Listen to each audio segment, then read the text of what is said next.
Which soil is best for drainage? Soil can be categorized in several ways, the most prevalent of which is by texture. You can identify soil type by its texture, noting the size of its individual particles and its ability to clump together when damp.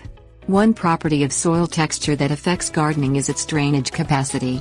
The soil type that's best for your drainage needs will depend on what you're planting, its water needs and its root patterns. Sandy soils.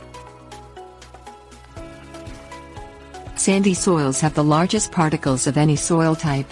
Because of this, sandy soils have the largest pores, which are the spaces between individual particles. These large pores allow water droplets to easily pass between the grains of sand, making drainage very rapid and extensive. You can observe sandy soil's drainage capacity by pouring a small amount of water in a bucket full of sandy soil. Note how quickly the surface of the sand appears dry again. While sandy soils are among the most rapidly draining soils, this doesn't necessarily make them the best option for planting.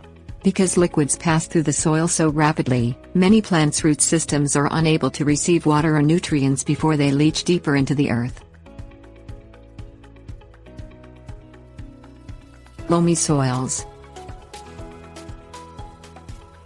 Instead of sandy soils, many farmers and gardeners prefer the drainage profile of loamy soils.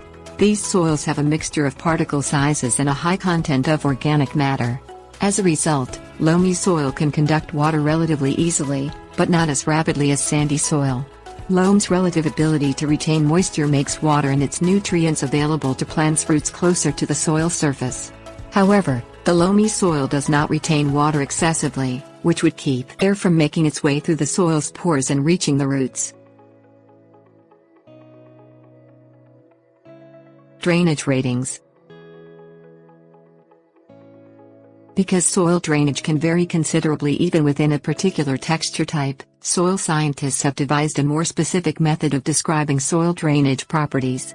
The United States Department of Agriculture divides soils into 7 drainage classes: very poorly drained, somewhat poorly drained, moderately well drained, somewhat excessively drained, and excessively drained. Many plant species thrive in well-drained soil, in which the water movement is fluid, but not rapid.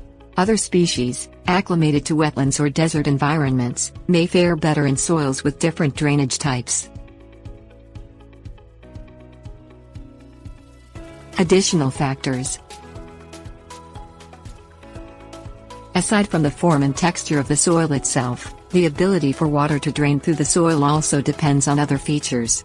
For example, organic matter can transform a relatively poorly drained soil type into a well-drained medium. On the other hand, a soil type that is usually well-drained may not drain well at all if it has been compacted, as is often the case around recent construction sites, where heavy vehicles and machinery have compacted soil.